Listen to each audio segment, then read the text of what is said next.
आप सुन रहे हैं अदायुलॉग्स, जहां हम चर्चा करते हैं मानसिक स्वास्थ्य के बारे में। हम अपनी एडिक्शंस पे चर्चा कंटिन्यू रखेंगे। पिछली बार हमने बात करी कि एडिक्शन क्या होता है, और उसके बारे में और जानकारी लेनी हो तो आप जो लिंक नीचे है उस पर क्लिक करिए। दो लोगों ने एक सब्सटेंस को यूज किया, ऑलमोस्ट सेम क्वांटिटी और सेम तरीके से यूज किया। उनमें से एक को आगे चल के addiction as a chronic brain disorder हुआ और एक को नहीं हुआ। किसी को हुआ और किसी को नहीं हुआ, इसको आई थिंक समझना और इसको थोड़ा सा डीपली समझने की कोशिश करना ज़रूरी है। शायद हमारी अपनी बिहेवियरल चेंज प्रिवेंशन में इससे हमें बेनिफिट मिल सकता है। रिवॉर्ड पाथवेज की बात होती है, खास करके जब एडिक्शन की हम बात करते हैं तो रिवॉर्ड पाथवे के बारे में बात करते हैं। मंतोष, ये रिवॉर्ड पाथवे क्या होता है? ब्रेन का कौन सा एरिया इन्वॉल्व होता है? कौन से केमिकल्स होते हैं? और ये एडिक्टिव सब्सटेंसेस उन रिवॉर्ड पाथवेज में क्या करते हैं? आपने जो सर बोला ना, दो लोगों ने सब्सटेंस लिया, एक को एडिक्शन हो गया और एक को नहीं हुआ। इसमें पहले मैं बस मेंशन करूँगा, इसमें जेनेटिक्स का बहुत बड़ा रोल है, जो हम आगे डिस्कस भी करेंगे डिटेल में। But coming to reward pathways, whenever we use a substance, हमारे ब्रेन में केमिकल रिलीज़ होता है। उस केमिकल का नाम है dopamine.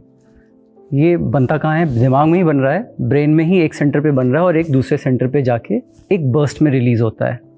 Now this release of dopamine in a burst gives us the feeling and sensation of pleasure, जो कि बहुत इंटेंस होता है। अब जैसे हमने अगर रेस भागा तो हम फर्स्ट आए, तो वहाँ भी डोपामिन रिलीज़ हो रहा है।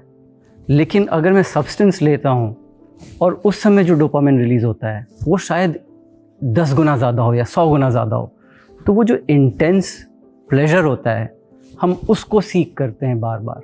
That is the reward pathway, और इसीलिए हमें फिर से सब्सटेंस लेने का सो जेनेटिक्स समझ में आती है बात, पर मैं जो समझना चाहता हूँ कि let's say 2 people used it, दोनों को वो रिवॉर्ड पाथवे में डोपामिन सक्रीट हुआ जैसा आपने बताया।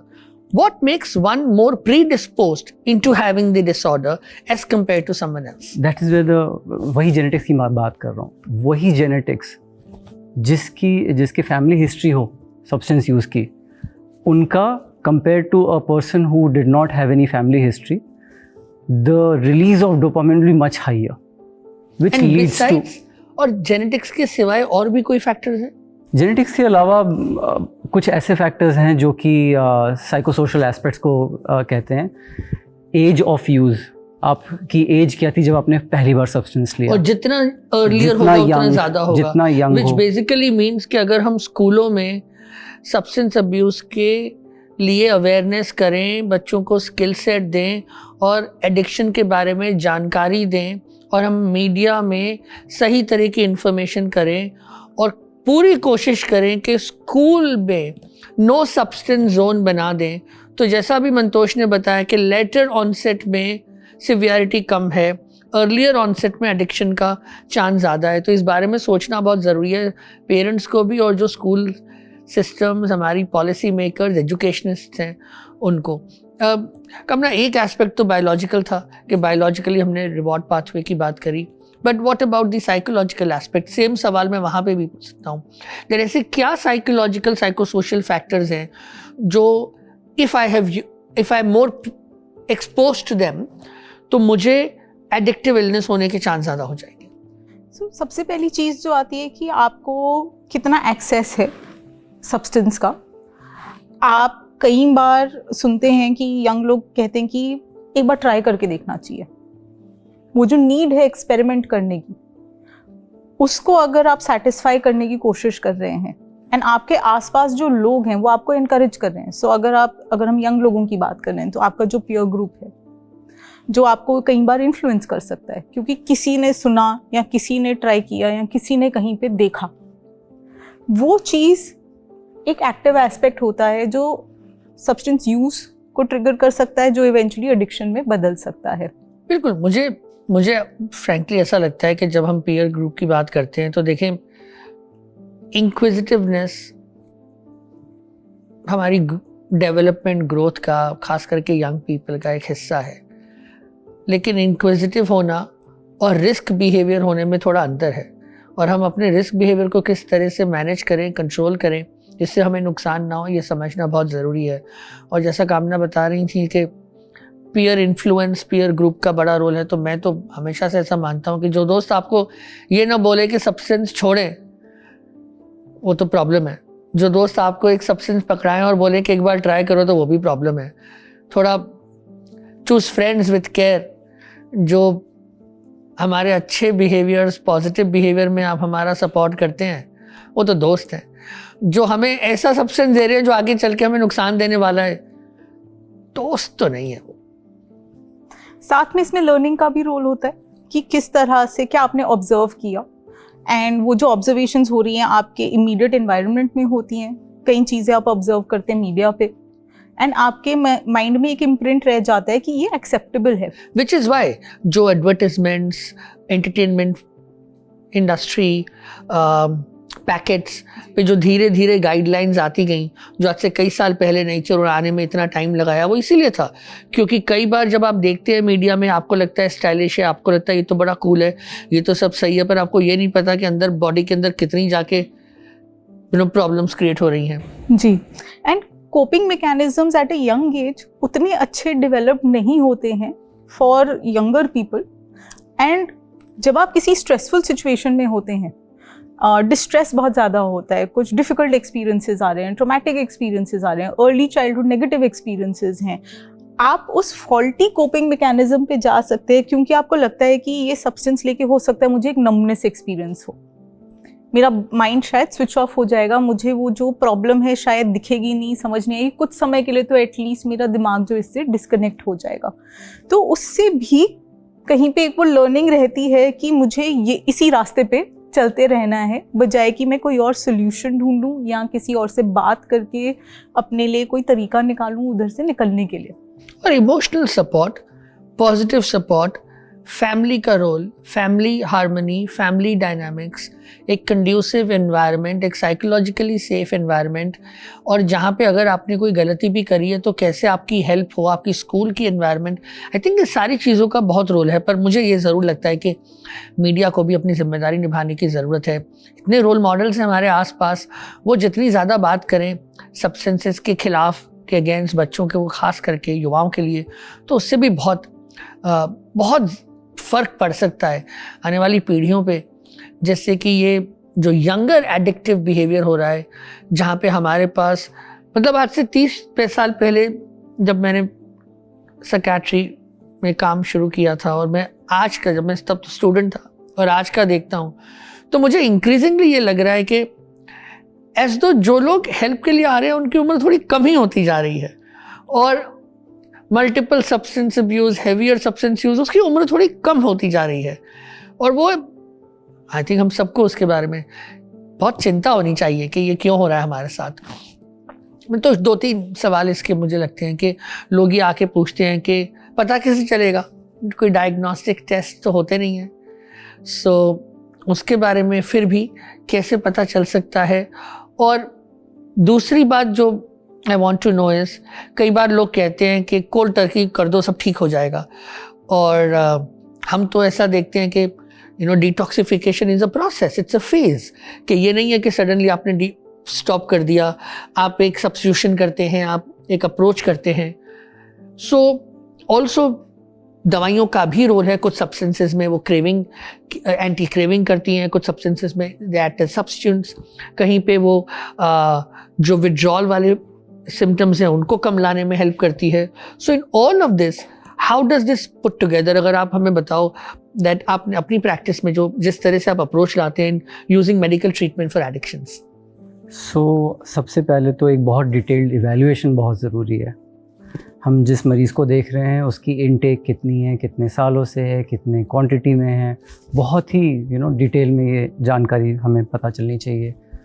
सब्सटेंस की वजह से उसके साथ पहले क्या क्या प्रॉब्लम हुई है, चाहे वो फिज़िकल हेल्थ की हो, चाहे वो साइकोलॉजिकल हेल्थ की हो, सारी चीज़ें इन्फॉर्मेशन आप लो। उसके बाद आप जो आपने बोला डिटॉक्सिफिकेशन की बात करनी है। सो ट्रीटमेंट ओपी सेटअप में, आउट पेशेंट सेटअप में डिस्करेज करना चाहिए, क्योंकि विड्रॉवल सिम्टम्स जो हैं कभी कभी बहुत सिवियर हो सकते हैं and they can be life threatening also. There are certain cases, specially alcohol का विड्रॉवल, ओपियोइड्स का withdrawal, this can be life threatening. So हम हमेशा इन पेशेंट सेटअप में हॉस्पिटल के दायरे में इसका इलाज और करना चाहिए. Detoxification phase would be let's say the first phase. Detoxification is the first and initial phase, जहां हम सब्सटेंस को रोकते हैं और जो भी विड्रॉवल सिम्टम्स आते हैं उसको मैनेज करते हैं. तो आप दवा दोगे विड्रॉल को रोकने के लिए, आप दवा दोगे क्रेविंग कम करने के लिए? सो क्रेविंग को रोकने के लिए we can start right away और after a couple of days, depending upon situation, nature कैसी है. We also look at other aspects, क्योंकि हम अल्कोहल में केवल ब्रेन नहीं देख रहे हैं, लिवर, किडनीज, हार्ट, तो उससे रिलेटेड जो जो मेडिसिन चाहिए वो भी जाती है डिटॉक्सिफिकेशन में. उसका इलाज भी उतना ही इम्पॉर्टेंट है. देन कम्स एंटी क्रेविंग, जो आप बोल रहे हो. अगेन अलग अलग सब्सटेंस, अलग अलग तरह से एंटी क्रेविंग सब्सटेंस है. एंटी क्रेविंग का रोल क्या होता है? हमने सब्सटेंस की बात करी, विड्रॉवल एंड टॉलरेंस की, but there is a strong urge to take the substance. ये अर्ज और क्रेविंग है ना, इसको, ये भी एक डायग्नोस्टिक क्राइटेरिया है किसी भी सब्सटेंस को डायग्नोस करने के लिए. इस क्रेविंग को जब तक हम नहीं रोकेंगे तब तक मुश्किल रहेगी. सो पेशेंट का मोटिवेशन में आना और उसके बाद एंटी क्रेविंग ऐड करना, दिस टुगेदर हेल्प्स. और ये सारा इन पेशेंट सेटअप में. सो इन पेशेंट सेटअप किया आपने, मेटाबॉलिक इलेक्ट्रोलाइट सपोर्ट दिया, आपने मेडिकेशंस करी to prevent the severity of withdrawal, craving के लिए आपने काम किया, और जो बॉडी में अदर फिजिकल इफेक्ट्स आ रहे हैं उसके लिए आपने ट्रीटमेंट किया. Comorbid conditions, both physical and mental health. So because depression के चांसेस ज़्यादा हैं, एंजाइटी के चांसेस ज़्यादा हैं, इंसोम्निया के ज़्यादा हैं, सो उसका ट्रीटमेंट भी हम करेंगे. So before I come to कामना फॉर द साइकोलॉजिकल कंपोनेंट, थोड़ा सा मुझे बताइए कि अभी रिसर्च में मैं देख रहा था दैट न्यूरोमॉड्यूलेशन का रोल आ रहा है. सो थोड़ा उसके बारे में बताइए कि where are we in terms of research now? Research में RTMS का बहुत अच्छा रोल है. न्यूरोमॉड्यूलेशन का एक टेक्निक है, रेपिटेटिव ट्रांसक्रेनियल मैग्नेटिक स्टिमुलेशन. यहाँ पे हम ब्रेन के उस पार्ट को स्टिमुलेट करते हैं जहाँ हमें पता है कि क्रेविंग बहुत ज़्यादा होती है, उसको सप्रेस करने के लिए. सो ये अभी एक्सपेरिमेंटल है, रिसर्च बेस पे है, लेकिन रिजल्ट्स बहुत अच्छे हैं. सो यस, अभी सो फ्यूचर में यू थिंक दैट और ज़्यादा उसका इस्तेमाल होगा. So medical treatment, physical elements की ट्रीटमेंट, क्रेविंग और क्रेविंग रिलेटेड ट्रीटमेंट, जो और फिजिकल इफेक्ट्स आ रहे हैं उनकी treatment, all of this initial part of detoxification. Detoxification हो जाने के बाद हम ट्रीटमेंट करते हैं और इवेंचुअली फिर रिलैप्स प्रिवेंशन. तो आप 3 स्टेजेस अगर इसके गिन ले, और यहाँ पे साइकोलॉजिकल रोल आता है the moment we are starting to come out of this, और साइकोलॉजिकल रोल आता है बिफोर ऑल्सो. सो जिसको वो प्री कॉन्टम्पलेटिव स्टेज कहते हैं. कॉन्टम्पलेटिव, प्री कॉन्टम्पलेटिव मतलब सोचा ही नहीं है छोड़ने के बारे में. वहाँ साइकोलॉजिस्ट का रोल आता है, साइकोलॉजिकल रोल आता है कि कैसे कम से कम यहाँ पे तो सोच लेके आए कि चलो छोड़ने के बारे में सोचें, उसके बाद फिर कॉन्टम्पलेटिव एंड देन जो आगे चल के आता है. सो हम ना वेरियस ट्रीटमेंट्स एंड थेरेपीज़ की बात होती है, but motivational enhancement therapy as a part of treatment of addiction के बारे में इंक्रीजिंगली एविडेंस और बात होती है. तो ये मोटिवेशनल एनहांसमेंट थेरेपी क्या होती है? जैसे द टर्म ओनली सिग्निफाइज कि आपका प्राइमरी ऑब्जेक्टिव इसमें है कि आप किस तरह से इंसान का पहले मोटिवेशन बढ़ाएं और फिर उसको मेंटेन करें over a period of time, कि आप उस एडिक्शन को गिव अप करने के लिए तैयार हैं. क्योंकि वन ऑफ द सबसे बड़ा चैलेंज जो हमको एक्सपीरियंस होता है एडिक्शंस की ट्रीटमेंट में, वो ये है कि इंसान का जो मोटिवेशन है वो फ्लक्चुएटिंग हो सकता है. स्ट्रेसर्स आ सकते हैं, चैलेंजेस होते हैं लाइफ एक्सपीरियंसेस में जो उनको बार बार धक्का दे सकते हैं to go back to the substance और to go back to the addictive behaviour. तो उसको रोकने के लिए हम मोटिवेशनल एनहांसमेंट ट्रीटमेंट का यूटिलाइजेशन करते हैं. डिफरेंट स्टेजेस आप मोटिवेशनल इंटरव्यूइंग के टेक्निक्स यूज़ करते हैं, जिसके थ्रू आप एक वो चेंज प्रोसेस में उनको इनकरेज करना शुरू करते हैं. जैसे आपने बोला कि पहले एटलीस्ट इंसान के दिमाग में वो सोच तो आनी चाहिए कि वो चेंज करना चाहते हैं, एंड जब वो उस एक्टिव सोच वाले स्टेट में है तो किस तरह से आप उनको ट्रांजिशन कराएं कि वो एक्शन लेने को तैयार हों, अपने लिए गोल सेट करने को तैयार हों, ताकि आप उनके साथ एक्टिवली उन चीज़ों पे काम कर सकें। क्योंकि गोल्स हम आइसोलेशन में नहीं डिसाइड कर सकते, वो उनका मोटिवेशन जब तक नहीं होगा, उनका कमिटमेंट नहीं आएगा, वो उसके साथ परसिस्ट नहीं करेंगे। तो वो एक बहुत ही अहम हिस्सा है continually during the course of the treatment to maintain that motivation, जिसके लिए MET motivational enhancement therapy बहुत ही इफेक्टिव होती है। तुमने जैसे बात करी दैट ट्रिगर्स आते हैं, राइट? सो मेरा किसी से झगड़ा हो गया, मुझे कोई डिसअपॉइंटमेंट आ गई, कोई बड़ी चीज़ हो गई, परिवार के साथ कुछ हो गया, फाइनेंस में कुछ हो गया। सो एक तरह से एडिक्शन मेरा एक मैल अडेप्टिव कोपिंग स्किल हो गया। बिल्कुल। परेशानी आई, मैंने उसका अडेप्टिव वे में सोल्यूशन करने के बदले मैल अडेप्टिव हो गया। And which is why life skills, social skills, communication, assertiveness, problem solving, all of this have a role to play, not just when somebody is having addiction as an illness, but also for prevention when it comes to schools, right? बिल्कुल बिल्कुल। And I think जो चीज़ हमको समझनी चाहिए वो ये है कि पैटर्न्स बन चुके हैं for the person who has an addiction.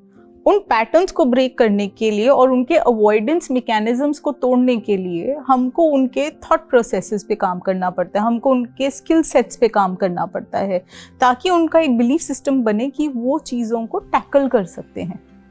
वो एस्पेक्ट बहुत ज़रूरी है। जैसे आपने कहा कि इसका एक प्रिवेंटिव रोल है, हमको स्कूल्स में, कम्युनिटीज़ में, घरों के अंदर एक्टिवली काम करने की ज़रूरत है, बात करने की ज़रूरत है, जिसको लोग बहुत हेजिटेट करते हैं। उनको लगता है कि अगर मैंने सब्सटेंस के बारे में बात की अपने घर के अंदर तो शायद मैं वो एक थॉट दे रहा हूँ एक यंग इंसान को कि उनको ट्राई करना चाहिए। वो ये नहीं समझते कि उनको तो शायद पता ही है, क्योंकि एक्सपोजर इतना ज़्यादा है मीडिया के थ्रू और बच्चों के थ्रू स्कूल्स में कि वो ऑलरेडी कुछ सोच के अंदर घिरे हुए हैं। तो अगर आप एक सही सोच देंगे तो वो एक करेक्टिव एक्सपीरियंस बन सकता है जो प्रिवेंट कर सकता है फ्यूचर में एक प्रॉब्लम उठने में।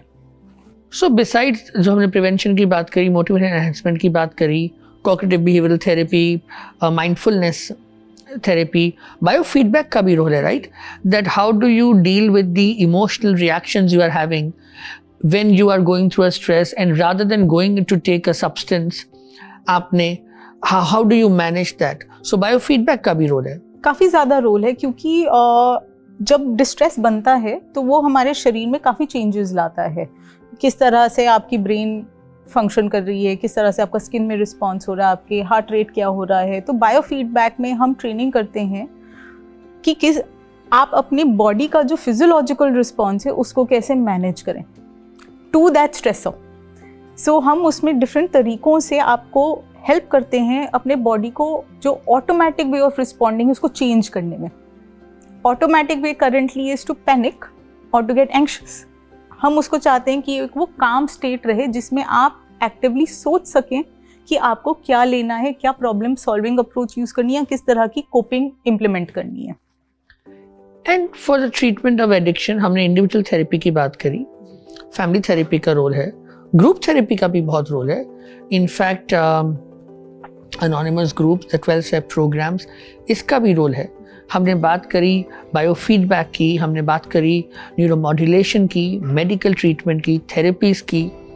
हमने बहुत क्लियरली ये बात समझी कि हो सकता है कि अगर हमको ये प्रॉब्लम है और सिवियरिटी के बेस पे हमें ये देखना पड़ेगा कि ये एक इन पेशेंट ट्रीटमेंट होना पड़ेगा, और ये सिर्फ एक आउट पेशेंट ट्रीटमेंट नहीं हो सकता, क्योंकि डिटॉक्स फेज़ में फिज़िकल जो हार्म्स होने के चांसेस हमारी बॉडी को रहते हैं। तो अगर एक आइडियल एडिक्शन कंट्रोल या रिहैब प्रोग्राम को देखें तो उसमें सारी चीज़ों का रोल है, जहाँ पे आपने स्किल बिल्डिंग करा, आपने थेरेपी किया, फैमिली के साथ काम किया, आपने मेडिकल ट्रीटमेंट किया, रिक्रिएशन का रोल है, म्यूज़िक आर्ट्स का रोल है, आर्ट बेस्ड थेरेपी का रोल है, ग्रुप थेरेपी का रोल है, सपोर्ट ग्रुप्स का रोल है। सो एडिक्शन की ट्रीटमेंट एक मल्टी डिसिप्लिनरी अप्रोच है अगर हम उसको इफ़ेक्टिव तरह से करना चाहें। लेकिन हमें फिर भी इस बात को याद रखना है कि एडिक्शन अपने आप में एक बीमारी है, लेकिन ये बीमारी तब होती है अगर हम पहली बार एक सब्सटेंस को यूज़ करें। तो अगर हम हर बार सब्सटेंस के लिए मना करें, हर बार पहली बार समझ के मना करें, तो बीमारी नहीं हो सकती। लेकिन हाँ, अगर यूसेज हुआ है तो वंस वो केमिकल जब हमारे शरीर पे असर कर रहा है तो हमारे कंट्रोल के बाहर है, हमें एक्सपर्ट्स की ज़रूरत है। और ना केवल पदार्थ बट एडिक्शंस बिहेवियरल भी हो सकते हैं। इसलिए ज़रूरी है कि खास करके युवाओं के साथ, स्कूली बच्चों के साथ जब हम काम करें, खास करके एजुकेशन की फील्ड में काम करें, तो हम अच्छे से उनको समझा सकें कि एडिक्शन क्या है, उनको क्या चीज़ों से सचेत रहना चाहिए। गेम खेलने में प्रॉब्लम नहीं है, कितने समय कैसे खेल रहे हैं वो बात है। तो ये सारी चीज़ों के बारे में हमें समझने की ज़रूरत है। हमारी ये चर्चा थी एडिक्शंस के बारे में। आप सुन रहे हैं अदायु लॉग्स, जहाँ पे हम चर्चा करते हैं मानसिक स्वास्थ्य के विषय में।